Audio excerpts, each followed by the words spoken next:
Podcor, o podcast do Correio do Povo do Paraná. Olá, muito boa noite, seja bem-vindo, seja bem-vinda a mais um Podcor nessa quinta-feira, trazendo para você, como sempre, um convidado muito especial. Hoje eu recebo o Ricardo Calegari, que é o responsável, aqui na região pelo Ponto de Cultura. Ricardo, é um prazer e uma honra te receber aqui no Podcor, seja bem-vindo. Obrigado, Leandro, uma honra, uma alegria enorme estar aqui nesse espaço tão legal, tão importante, que está crescendo cada dia mais, cada semana mais. Obrigado pelo convite, Leandro. Bacana, é um prazer ter você aqui. Ricardo, eu sempre começo o nosso programa aqui perguntando para o meu convidado quais os caminhos que te trouxeram até aqui, Ricardo. Me conta um pouco sobre a tua infância, sobre a tua adolescência, como que foi teu desenvolvimento e também iniciando ali na tua parte de formação para que você hoje estivesse aqui em Laranjeiras do Sul. Sensacional, Leandro. Bom, a história é longa, hein? Fique à vontade. Leandro, então, eu sou natural de... Eu nasci em Curitiba, mas eu sou natural de Capanema, no sudoeste do Paraná. Uhum. Filho de agricultores familiares, né? Meus pais são agricultores familiares até hoje, na verdade, né? Hoje eles residem aqui no acampamento do Herdeiros da Terra, em Rio Bonito, né? Fazem 6 anos que eles moram ali. Uhum. Meu pai sempre teve uma história ligada ao Movimento Sem Terra, ao MST, né? Sim. E eu acabei crescendo junto com isso também, né? Uhum. Aí então eu cresci em Capanema, numa comunidade pequena de agricultores familiares. O município é um município pequeno, né? Uhum. E fui sair de casa uma das primeiras vezes para estudar em Marechal Cândido Rondon, quando fiz a graduação de História, né? Eu fiz a minha graduação, o meu mestrado e o meu doutorado em História. Que legal. Lá na universidade, né? Sou filho da universidade pública, né? Da Universidade Estadual do Oeste do Paraná. Uhum. Foram 12, 13 anos ali. 13 anos estudando naquela instituição.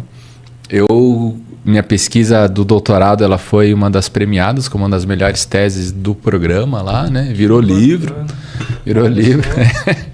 100% história. 100%, Historiador? 100% historiador. Uhum. E eu fiz a minha pesquisa sobre o período da ditadura militar lá na região sudoeste, né? Como que os agricultores de lá sentiram o impacto da ditadura e como que eles também reagiram, né? Como que eles se organizavam, como é que era a vida lá, né? Sim. E lá a gente teve um papel muito grande da Igreja Católica, né? A Igreja Católica teve um papel muito grande de construir espaços para os agricultores sentar e refletir sobre os dilemas da vida lá, né? Sim. Que não eram poucos, né? Desde o... Nunca são, né? Do êxodo rural, do baixo preço dos produtos que eles vendiam e, por outro lado, do alto preço das coisas que eles precisavam comprar, né? Então, só que era aquele dilema, né? Como é que você vai, num período de ditadura militar, fazer protesto também? Era delicado, né? Então, a igreja foi um papel, a Igreja Católica e a protestante tiveram um papel muito importante naquele período. E aí eu fui estudar um pouco isso, né? Essa relação da igreja, dos agricultores, da ditadura militar lá na região.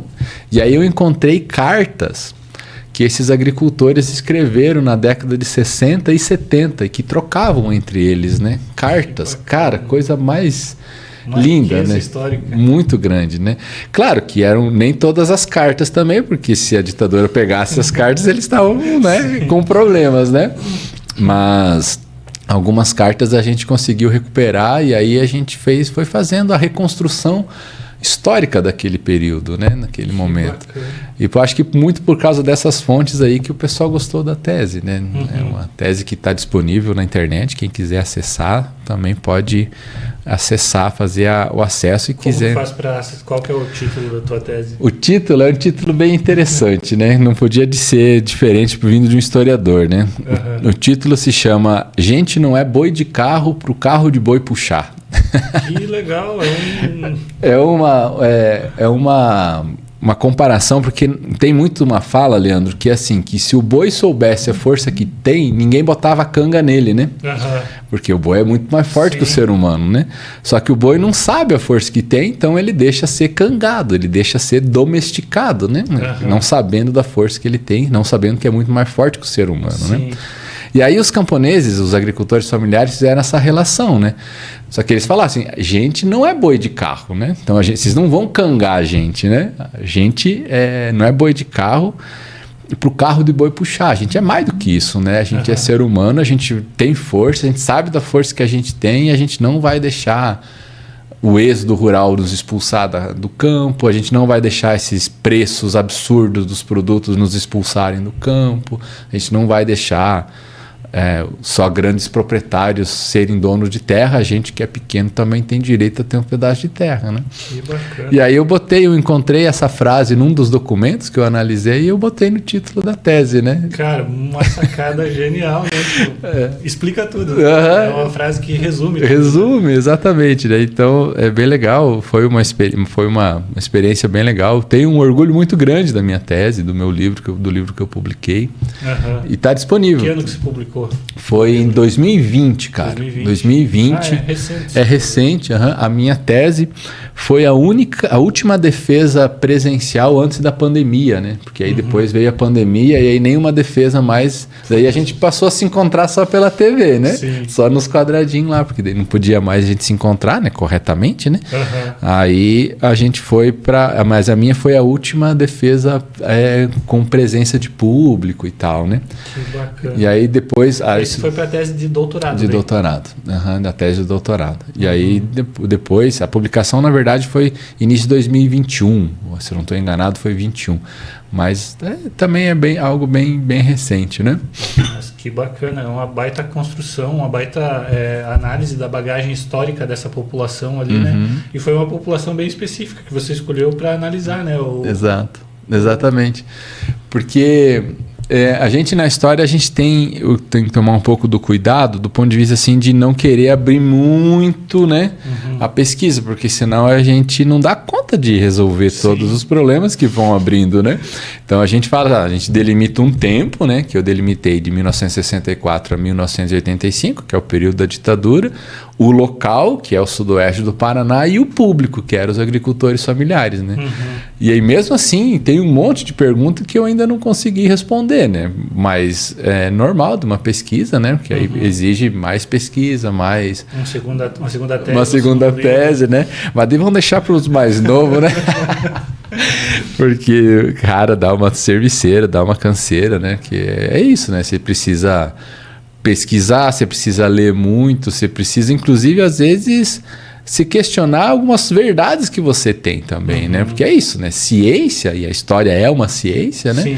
Ela muitas vezes questiona algumas verdades que você carrega para dentro de si, né? E aí você fala assim...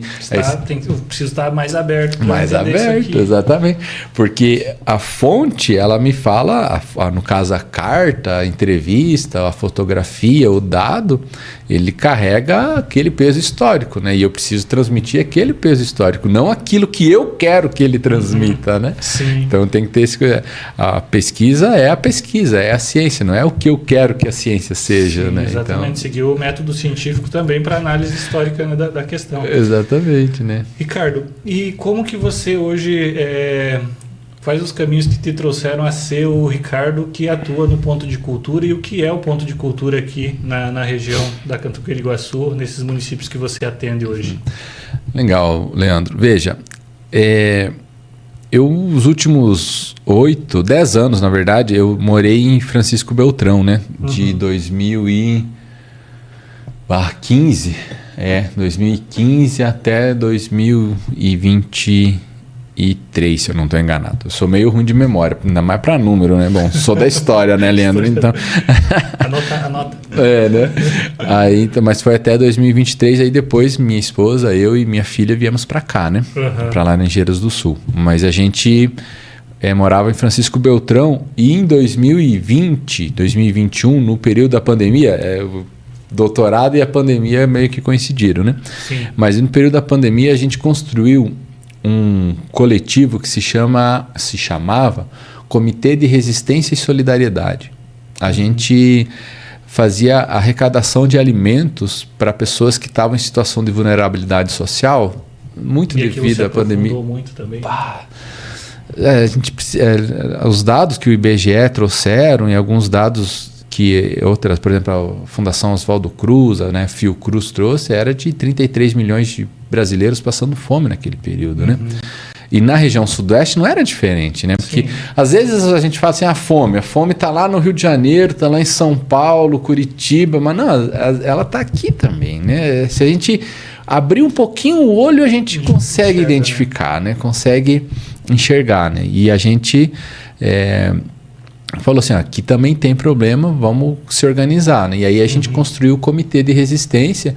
E de 2020 a 2022 a gente fez a arrecadação e doação de aproximadamente 180 toneladas de alimento. Foi muita coisa, cara. Essa arrecadação foi a partir da agricultura familiar ou foi no geral assim? A sociedade civil? A sociedade civil como um todo ajudou. A agricultura familiar teve um papel muito importante, né? Eu imaginei pelas suas origens. Doação, por exemplo, desde... Por exemplo, mandioca, batata doce, abóbora, arroz, farinha, feijão. Muitos agricultores doaram frutas, né? Frutas, legumes, né? Sim. Muita doação da agricultura familiar, né? Aí a gente tinha uma relação muito boa com as universidades também, com os professores, né? Então, os professores não tinham terra, eles doavam uma parte do salário e aí a gente usava esse salário para fazer aquisição de alimentos, né? Inclusive, a gente criou como diretriz que a gente iria... o dinheiro que a gente arrecadava, a gente ia comprar os alimentos de mercados de pequeno porte, né? Mercados de bairro, que eram os mercados que estavam sofrendo mais com a pandemia, né? Grandes redes tinham mais caixa, né? Para suportar, né? Mercado de bairro, né? Era mais difícil, né? Apesar de que era um pouco mais caro o produto, mas a gente tomou essa decisão de fazer ajudar aqueles locais. Tinha, né? uma razão de ser. Exatamente, né? E aí a gente também optou por fazer compras de cooperativas da agricultura familiar, né? Lá na região, por exemplo, tem a Coopaf, que é uma cooperativa da agricultura familiar, e a CLAF, né? Que também são duas cooperativas da agricultura. Então a gente comprava, assim, faltou feijão, vamos lá na Coopaf, na CLAF, compramos deles, porque daí era da agricultura familiar, né? Que naquele período também não tinha o PNAE mais, né? O Programa Nacional de Alimentação Escolar. Então, para quem que os agricultores iam vender, né? Também era um dilema, né? Então, claro que a gente não comprou toda a alimentação, todo o produto que eles tinham. Não tinha condição disso, mas o pouco que a gente podia comprar ajudou bastante, né? E aí, então, a gente fazia essa compra e a destinação. Então, a gente teve atuação muito grande em Palmas, em Francisco Beltrão, Dois Vizinhos, né? Alguns municípios daquela região. E a partir de um determinado momento a gente falou assim, mas só fazer a doação é pouco também, né? Aí a gente começou a construir hortas comunitárias nesses territórios. E aí foi muito bacana porque as hortas comunitárias, por serem em espaços abertos, permitia que a gente se encontrasse um pouquinho mais, né? Todos de máscara, claro, né? Mas permitia que a gente entrasse em contato com outras pessoas, né? A gente vai fazer o mutirão da limpeza, o mutirão do plantio, o mutirão da colheita, né? Então lá tinha 10, 15 pessoas ao ar livre, todo mundo de máscara e todo mundo fazendo o plantio e a colheita, né? E aí foi legal porque a gente começou a divulgar nas redes sociais e teve um impacto muito grande. Cara, a gente tinha uma página no Facebook na época que era muito forte. Muito forte. Que era a página do Facebook do comitê e a gente alcançava 150, 200 mil pessoas mensalmente com as publicações das hortas, né? E aí o pessoal entrava em contato para fazer doação, né, cara? Teve o pessoal de Minas Gerais que entrou em contato, falou assim, muito legal a experiência de vocês, vamos fazer a doação para vocês e tá aqui o dinheiro e tal, né? E a gente fazia a doação e construía mais horta, fazia mais cesta, né? E aí a divulgação foi grande, e aí chegou um pessoal, por exemplo, nosso professor de violão, o André, que é professor de violão até hoje no nosso projeto. Ele falou assim, Ricardo, eu não tenho recurso não tenho dinheiro para doar, mas eu posso, e aí aquela pandemia já estava passando, já entrando para a fase final, já tinha as vacinas, né? Aí ele falou assim, mas eu posso doar 1 hora de trabalho por semana para dar aula de violão gratuita em alguma comunidade. Pô, a gente ficou feliz demais. Vem, André, vem junto com a gente, né? A gente não quer só comida, né? A gente quer comida, diversão e arte, né? Sensacional, Leandro, é isso aí. Aí a gente começou a construir as oficinas de violão nos bairros periféricos lá de Beltrão. Aí a professora de dança, a Angélica, que é a nossa professora de dança até hoje, entrou em contato e falou a mesma coisa: eu não tenho recurso para dar, mas eu dou 1-2 horas de aula por semana. E aí a gente começou a juntar a galera, né? As aulas de zumba, por exemplo, da professora Angélica são um sucesso até hoje, né? São 30, 40 mulheres dançando ritmos, né? Porque zumba é a marca, né? Então é ritmos, né? Dançando lá no pavilhão, no saguão da igreja, no saguão da escola, né? E é bem legal. E aí quando a gente começou a ter essa dinâmica, a gente falou assim, pô, mas agora a gente não é mais um comitê de resistência e solidariedade, a gente é outra coisa, né? E aí a nossa história se confunde com uma política pública que existia no Ministério da Cultura que se chamava Ponto de Cultura, né? A gente foi atrás e falou assim, que nome que a gente pode se dar? Daí a gente pesquisou e viu que até 2013 tinha uma política que se chamava Ponto de Cultura. A gente foi entender o que era Ponto de Cultura, que é o que? É o grupo de dança lá do bairro que se encontra para dançar. É o grupo de adolescentes que tem um conjunto de violão, que toca violão.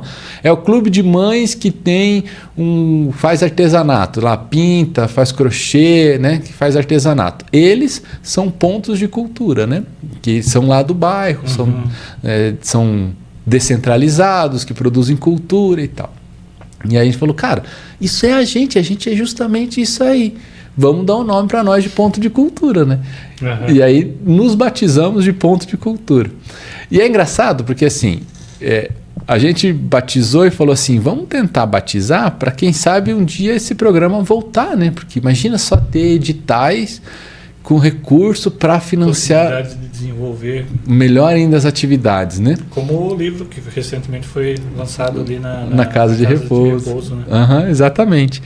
Aí a gente fez esse coletivo e aí a Itaipu, no primeiro ano, já em 2023, a gente já estava atendendo mais de 500 pessoas já, né? Com o apoio da Itaipu.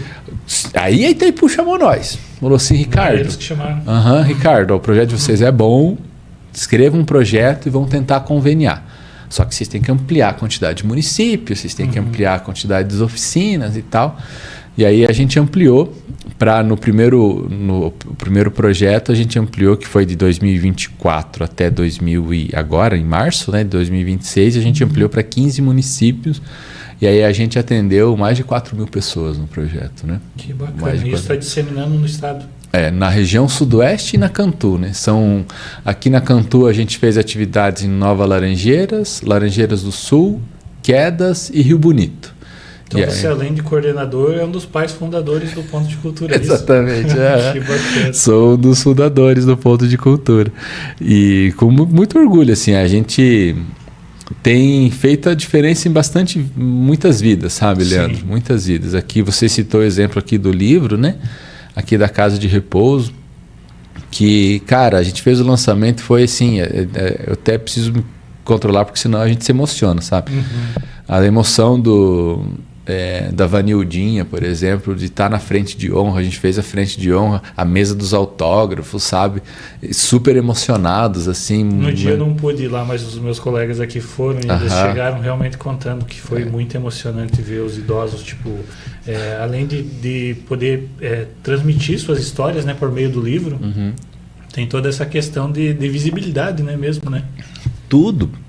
Totalmente. A autoestima deles, né, Leandro, aumentou muito e aquela mensagem que eles transmitem para a sociedade como um todo, né? Não é porque a gente é idoso que a gente não consegue fazer nada, pelo contrário, né? A gente tem muita coisa que a gente pode fazer, né? E uma bagagem gigante de conhecimento para trazer, né, para as gerações atuais, né? Muito, muito, muito. Ali tem pintor, tem desenhista, tem pessoal que faz crochê, tem o pessoal que faz benzimento, né? Tem conhecimento sobre a terra. É muita coisa que eles sabem sobre ervas, né? Tem muita coisa que eles sabem ainda, sabe? E que podem nos ajudar A gente como sociedade, a gente como gerações mais novas, né? Às vezes, e é isso eu até falei quando eu fiz a fala lá, né? É um recado pra gente, vamos. Se eles com 80, 90 anos podem escrever um livro, por que a gente não pode, né? Por que a gente não pode fazer alguma coisa? Onde que estamos gastando o nosso tempo? Exatamente, né? Exatamente, né? Se eles conseguem escrever um livro, será que a gente não consegue pelo menos ler um livro, né? Porque a leitura também é um dilema bem grande. É um chamado, né, para as nossas gerações, digo, da nossa para baixo, né? Porque vai além do saudosismo. Tem muita gente que diz, no meu tempo, né, os mais idosos era muito melhor e tal. Mas vai além desse saudosismo. São muitos conhecimentos que tem ali que a gente pode resgatar e no dia a dia da nossa vida, né, que eles são muito úteis, né? Tanto particular quanto socialmente, né? Claro. E tem a questão também, né, Leandro, assim, que, cara, se você quer fazer alguma coisa, se você olha para a sociedade, se você vê assim, um monte de coisa a ser feita, um monte de coisa a ser melhorada e não sabe por onde começar, comece com um trabalho voluntário, num espaço como esse que é a Casa de Repouso, sabe? Sim. Assim, mas eu não sei nada. Eu tenho certeza que você sabe alguma coisa que pode ajudar lá. Só não fique com discurso vazio. Só não fique. Discurso vazio não serve para nada. Não fique só na rede social, brigando nos comentários, xingando as pessoas nos comentários, ou querendo impor a tua verdade nos comentários. Tem muito lugar que está precisando de gente disposta, com energia, e a Casa de Repouso é um espaço desses, que a equipe que tem lá é maravilhosa, é sensacional demais. Só que é a demanda de trabalho muito grande, né? E assim, você sentar lá e conversar com eles, sabe? Se você sentar lá e conversar, se você for lá para conversar com eles, cara, você já vai estar ajudando demais a vida daquelas pessoas que moram lá, sabe? Então, eles gostam de sentar, conversar, ser ouvidos, contar a história, né? Então, se você quer fazer alguma coisa de diferente, né? A gente convida vocês. Ali a Casa de Repouso é um espaço muito legal. Mas tem aquela coisa também, né? Tem que ir com compromisso, né? Não dá para ir lá também e dizer assim, não, eu venho cada 15 dias e vem só uma vez e desaparece, né? Também, né? Mas se puder ir lá, é legal. A gente tem a nossa horta que a gente acompanha lá, né? Então, o pessoal que... eu não tenho muito tempo, mas tem 1 hora por semana, quem sabe. Bom, tem a horta lá que 1 hora por semana vai lá para fazer o manejo, vai lá para fazer o cuidado, o plantio, ligar a irrigação, que seja, né? E lá na horta a gente não usa agrotóxico, né? Todo o manejo é feito de forma agroecológica. A gente conta inclusive com a parceria da UFES aqui da Fronteira Sul, né, para fazer o manejo todo agroecológico, porque assim, é alimento, né? Que as pessoas vão ingerir e colocar na boca. Mais pessoas que já tem uma vulnerabilidade de saúde, né? Então, quanto mais saudável for a alimentação, melhor, né? Então, a gente faz todo o manejo de forma agroecológica, né? Que bacana. Então, se as pessoas quiserem ir lá, tem um pomar gigante lá, tem uns 100 pés de fruta lá que tem que fazer manejo, tem que fazer colheita. Poda de vez em quando. Poda, né? A gente fez, ano passado, deu muita laranja, a gente fez suco e congelou o suco da laranja para as pessoas agora no verão, as pessoas poderem consumir um suco natural, né? Então, congelamos, a gente precisou de bastante ajuda para fazer, porque era muita laranja. Eu imagino. A gente teve, Leandro, uma experiência bem legal também ali, que foi, eles têm um tanque de agrião, né? Um tanque de agrião, que é aquela salada que dá na água, né? Sim. E esse tanque de agrião, a vigilância sanitária passou lá e identificou que tinha larvas da dengue, né? E aí a gente ficou bem preocupado, né? Porque imagina só, né? Não é uma coisa séria, né? Sim. E aí o nosso bolsista, que na época era o Guilherme, né? Que era aluno da UFES, né? Ele falou assim, não vamos colocar veneno e não vamos nem secar. Vamos trazer peixe aqui. Vamos colocar peixe. Aí ele criou uma solução.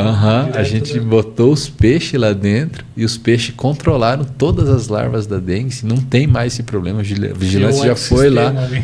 Cara, é para tu ver, Leandro. Primeiro assim, antes era uma bolinha de agrião que tinha ali, né? E agora, assim, o agrião tomou conta, né? Porque o peixe controlou a larva, que danificava o agrião, e também acabou adubando, né? Sim. Porque adubou. Cara, o agrião assim, tomou conta, sabe? Agora tem agrião ali que não é nem vez comer. Funcionando, né? Perfeito, é a natureza, sabe? Sim. A natureza, se a gente não destruir, se a gente ajudar ela controla essas questões, Sim, né? ela tem a capacidade de produzir tudo que a gente precisa, né? Exatamente, né? E aí também a alegria dos moradores largando os peixes, assim, porque daí a gente pegou eles, levamos lá, né? Quem tem, claro, condições de mobilidade também, porque tem alguns que não tem, daí também, né? Não tem que respeitar isso, né? Aí eles soltaram os peixes, a alegria deles de ver os peixes lá, e assim, a alegria deles comer o agrião que eles estão ajudando a cuidar depois. Cara, uma experiência rica, maravilhosa, assim, maravilhosa. Então, tem muito o que ser feito lá. Tem muito o que ser feito. Tem muito que é feito já, mas tem espaço para fazer bastante coisa, né? Que bacana. E além de Laranjeiras do Sul, você citou outros municípios da região. Quais outros assim que o Ponto de Cultura tem trabalhado e quais seriam esses projetos que vocês têm desenvolvido? Aqui mesmo, só aqui em Laranjeiras, a gente tem oficinas ali no Centro da Juventude, né? Que eram oficinas de grafite, oficinas de violão, mas tem oficinas, por exemplo, em Quedas, a gente está construindo um lavandário lá no Instituto Federal, que é um plantio de lavandas, né? Que faz o plantio de lavandas, e aí depois que a lavanda cresce, fica um espaço maravilhoso para fazer fotos, por exemplo, né? E também para fazer sabonete, óleos essenciais, são tudo muita possibilidade, né? Mas a gente tem oficinas, agora a gente vai para 9 municípios, né? A gente reduziu um pouquinho a quantidade de municípios, mas são Capanema, que tem oficina de handebol lá, que são oficinas de esporte, né? A gente está atendendo quase... Agora já dá para dizer que a gente está atendendo quase 300 crianças lá nas oficinas de handebol, né? Em parceria, claro, com a prefeitura também, né? Mas a gente tem um papel bem importante. Tem oficinas de permacultura lá no Instituto Federal, que a gente está construindo um horto medicinal, né? Que é justamente essa sabedoria que a gente tem, que os nossos pais, avós tinham, daqueles chás, né? Trazida para dentro da universidade. Exatamente. Então os alunos trazem, contam a história daquele chá, aí a professora entra com a ciência falando sobre, né, aquele chá de fato, como é que faz o manejo, né? Então a gente está construindo um horto medicinal lá. Coisa mais linda. Publicamos um livro, inclusive, agora, com o trabalho lá do Horto Medicinal, né? Um livro dois livros, 2 cartilhas. Uma cartilha que se chama, conta a história da alecrina, uma muda de alecrim. Interessante. Que ela ensina as crianças a como fazer a muda de alecrim, né? Então cara, a professora de lá é muito criativa, muito boa.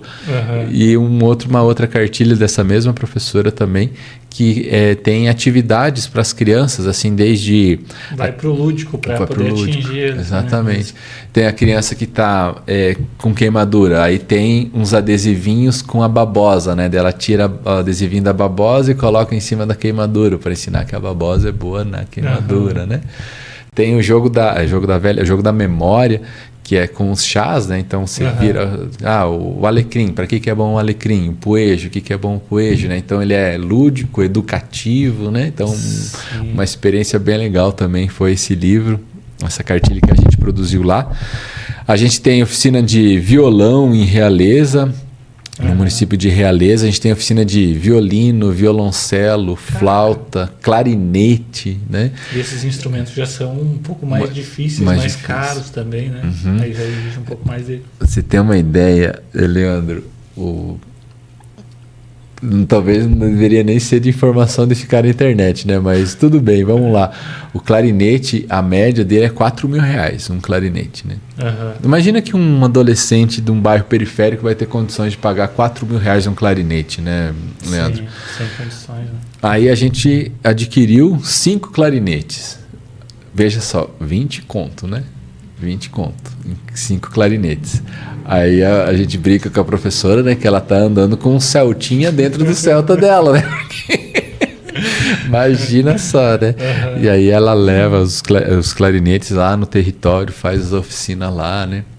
Então, tem uma senhora lá de 85 anos num dos bairros que a gente atende, que ela aprendeu a tocar violão e ela já cantava, então ela aprendeu a tocar violão. Agora, cara, a dinâmica do bairro muda muito, sabe? Muda muito. Sim.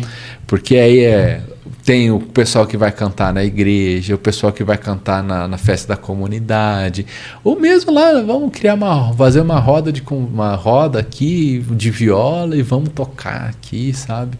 Muda muito a dinâmica dos territórios. E além né? de todo esse caráter social, tipo, dessa movimentação da cultura e algo que vai trazer intimamente para a pessoa uma melhoria, uma autoestima e tudo mais, numa dessas acaba encontrando um artista ali, né? Alguém que vai se destacar além, né, disso, né? Então é muito bacana. Legal que você perguntou isso. Eu vou tomar um cafezinho. Fique à vontade.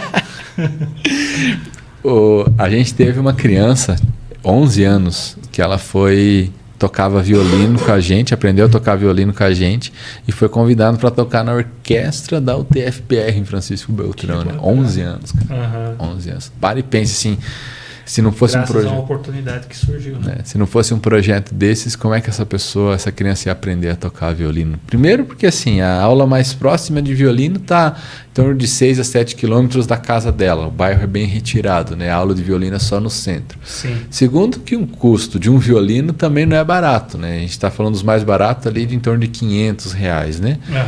E mais a mensalidade do curso ainda, né? Então assim, reduz muito o tipo de pessoa que vai ter condições de ter esse acesso, né? E aí a gente entrou com o projeto, a Itaipu, o Ministério da Cultura nos ajudam nisso a dizer, não, vamos ofertar essas oficinas lá no território, lá no bairro. Aí a gente conversa com a associação de moradores, com as igrejas, com as escolas. Constrói o projeto para receber o aporte financeiro. Isso, E aí a contrapartida do território é ter o espaço. Tem espaço? Tem. Então, aí a gente consegue fazer a oficina.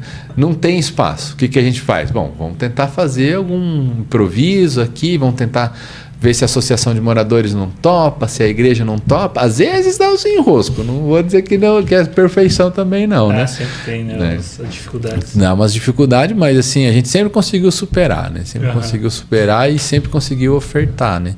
Porque qual que é o dilema também, né, Leandro, desses territórios mais vulneráveis aqui? Falta muitas vezes espaços comunitários, né?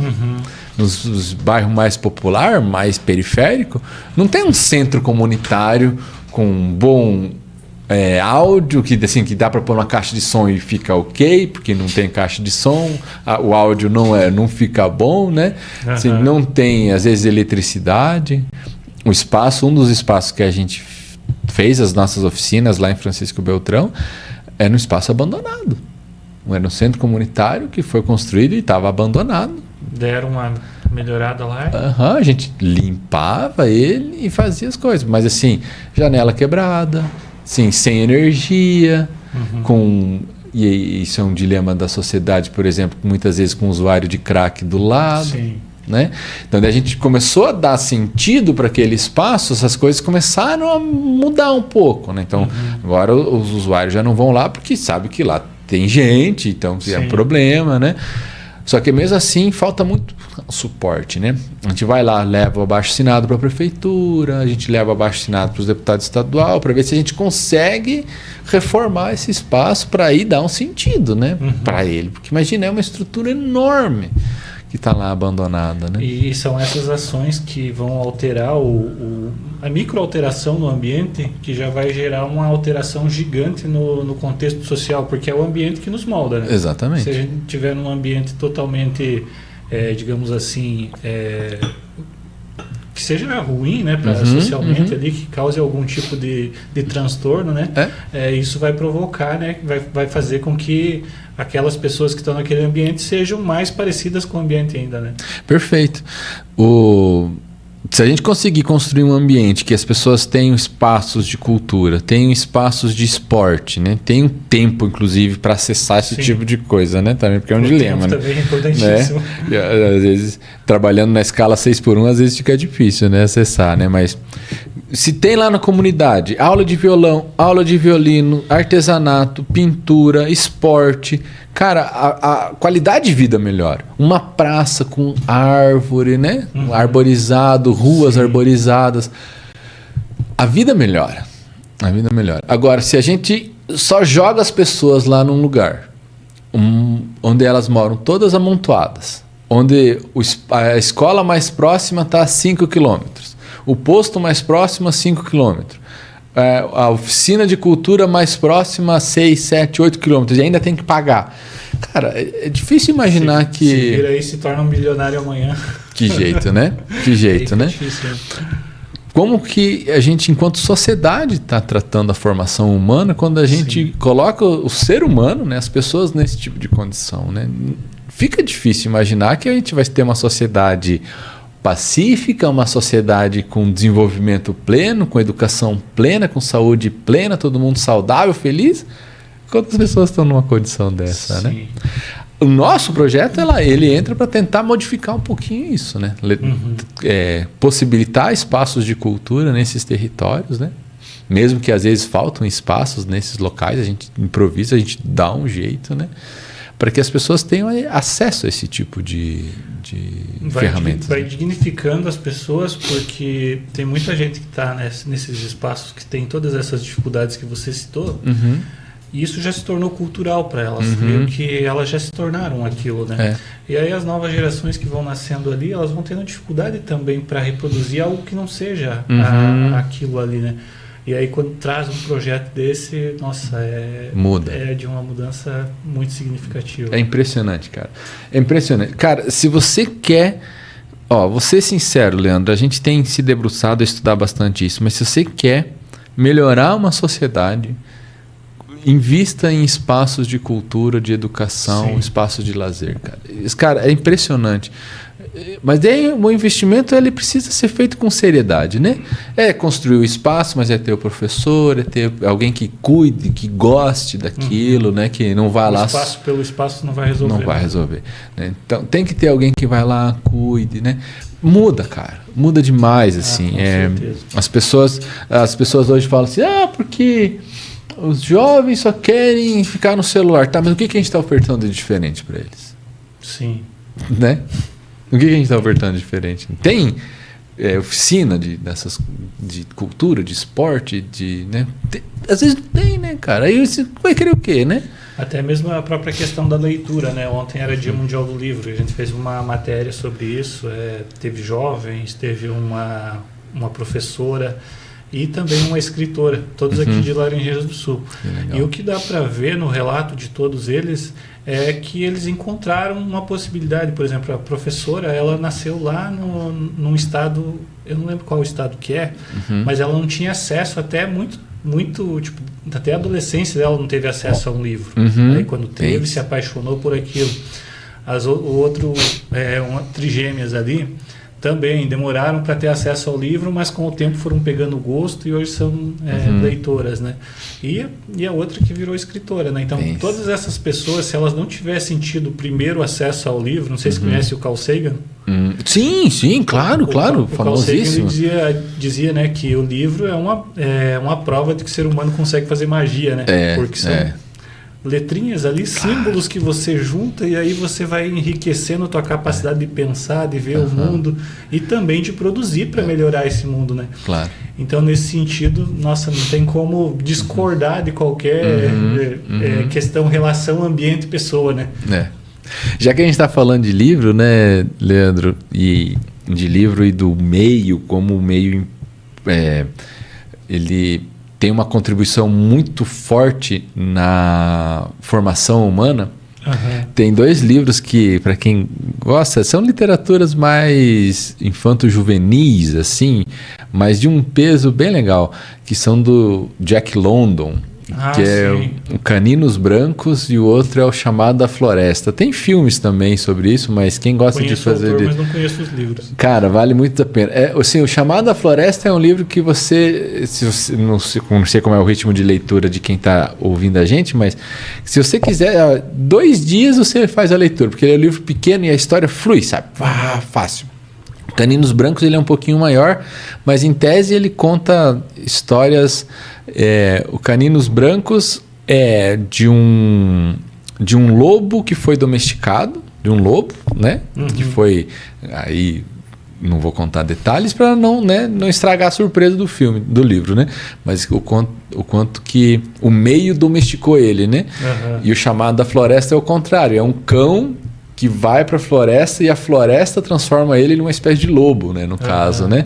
Então são 2 livros que fazem essa relação do quanto que o meio importa na formação humana, né? A partir de uma analogia com o lobo e com o cão, né? Muito bom, cara, é muito bom. Caninos Brancos, eu chorei quando fiz a leitura, o Chamado da Floresta também, a gente se emociona bastante, mas são 2 livros bem legais, assim, para fazer essa leitura sobre o mundo, sabe? Interessante demais.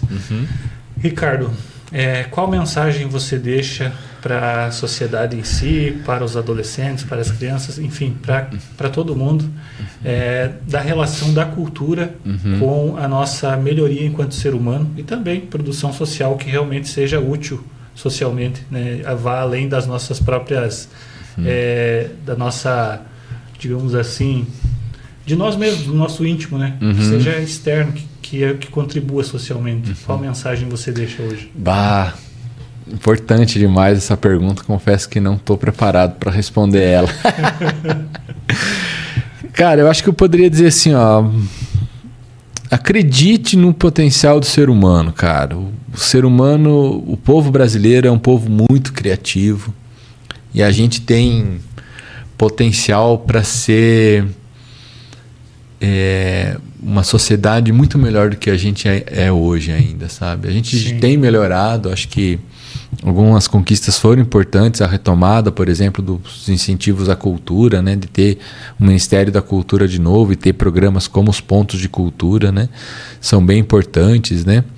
Mas eu acredito que a gente ainda tem um potencial muito grande de melhorar enquanto sociedade, né? E o que a gente precisa fazer é acreditar nesse potencial que a gente tem, né? A cultura, a gente costuma dizer, Leandro, que a gente não leva a cultura para nenhum lugar, né? A cultura está lá. O que a gente precisa fazer é criar espaços para fortalecer aquela cultura, né? Fortalecer aquela cultura do bairro, fortalecer aquela cultura de Laranjeiras. Não é colonizar quem está lá, é exatamente, chegar lá e contribuir com aquilo. Com a libertação daquele pessoal, inclusive, né? Com a libertação deles de verem que, primeiro, eles sabem muita coisa, né? Todo mundo sabe alguma coisa. Todo mundo. E segundo, dizer assim, que todo mundo tem que contribuir. Né? Todo mundo tem que contribuir para a gente melhorar essa sociedade. Né? E aí assim, a cultura vem para isso, né? Para mostrar, para fortalecer aquilo que as pessoas sabem e para ajudar a gente a partir daquilo que a gente sabe, a transformar isso tudo que a gente está vivendo, né? Então, um pouco isso que eu acho, e a gente tem se inspirado muito nisso, né? A gente tem se inspirado muito na ideia de que, é uma frase bem clichê, mas eu acho que vale muito a pena a gente retomar sempre, que é aquela assim, sozinho a gente pode ir mais rápido, mas junto a gente vai com muito mais força, né? Muito mais longe. Muito mais longe, né? Então é isso, a gente é um coletivo que tem... Claro, eu acabo sendo coordenador e como eu falo mais, apareço mais, né? Mas tem um grupo muito grande de oficineiros, de voluntários, da nossa psicóloga, do assistente social, né? Que contribuem, que estão sempre de uma forma muito horizontal nos territórios, né? A gente, como eu falei, a gente não vai para o território para levar a cultura, a gente vai lá para contribuir e fortalecer aquela cultura, né? A gente está à disposição de contribuir. Agora eu estive na conferência de Rio Bonito para contribuir no processo de reconstrução ali de Rio Bonito, né, que passou por essa catástrofe que foi o tornado, né? Mas a gente está disposto a ajudar aqui em Laranjeiras também, a contribuir para melhorar a qualidade de vida aqui. É uma cidade que nos acolheu muito bem, a gente está muito feliz de estar morando aqui. E aí a gente, como contrapartida, a gente quer ajudar a fortalecer ainda mais a cultura aqui em Laranjeiras, por isso que a gente está na casa de repouso, a gente está na escola Silvia Vengatti, ali no 8 de junho, a gente está no Centro da Juventude, né? E a gente quer que essa parceria com o município, com os moradores daqui se fortaleçam e aí a gente possa ir para mais territórios, para mais bairros, com mais projetos. Exatamente, para melhorar cada vez mais esse espaço que nos acolheu tão bem, que é esse município aqui de Laranjeiras. Que bacana. Não estava preparado para a pergunta, mas respondeu de forma muito boa. Ricardo, muito obrigado por ter vindo. Foi um prazer e uma honra te receber aqui. Contribuiu muito para trazer vários esclarecimentos e também levar uma mensagem importante para a sociedade, que é essa de que juntos a gente consegue fazer muito e a cultura é importantíssima nesse processo. Mais uma vez, muito obrigado. Eu que agradeço, Leandro. Agradeço demais o espaço, agradeço demais também a equipe que foi lá no lançamento do livro lá. Vocês foram importantes demais. Obrigado mesmo pelo apoio que vocês nos deram lá, fazendo a cobertura, né? E agradeço o convite, Leandro. Agradeço quem está nos assistindo, quem vai nos assistir também, né? Sim. A gente está à disposição para sempre que precisar. A gente fica extremamente feliz em participar de espaços como esses. E quem quer conhecer um pouquinho mais do nosso trabalho, a gente tem um Instagram, que é o @_, aquele risquinho, de cultura. @_ de cultura, que lá a gente posta as nossas oficinas, tem uma agenda semanal das oficinas, onde que elas acontecem e tudo mais. E a gente vai se comunicando por lá. Fiquem à vontade para seguir a gente e é isso, a gente vai se fortalecendo. Como que encontra o Ricardo no Instagram? É ricardo.calegari. O ponto é o escrito, né? Não é o ponto por extenso, né? Ricardo.calegari. Tô lá. Entendi. Ricardo, mais uma vez, muito obrigado. Foi um prazer, uma honra ter você aqui. Contribuiu muito. Obrigado, Leandro. Então, ficamos por aqui com mais um Podcor. Agradeço aos nossos apoiadores, aqui Solução Visual, também a Gráfica Correio, também a nossa amiga Vilma, da Bem Casa, que está sempre deixando nosso estúdio aqui cada vez mais bonito. E retornamos na próxima quinta-feira. Um abraço a todos e até lá.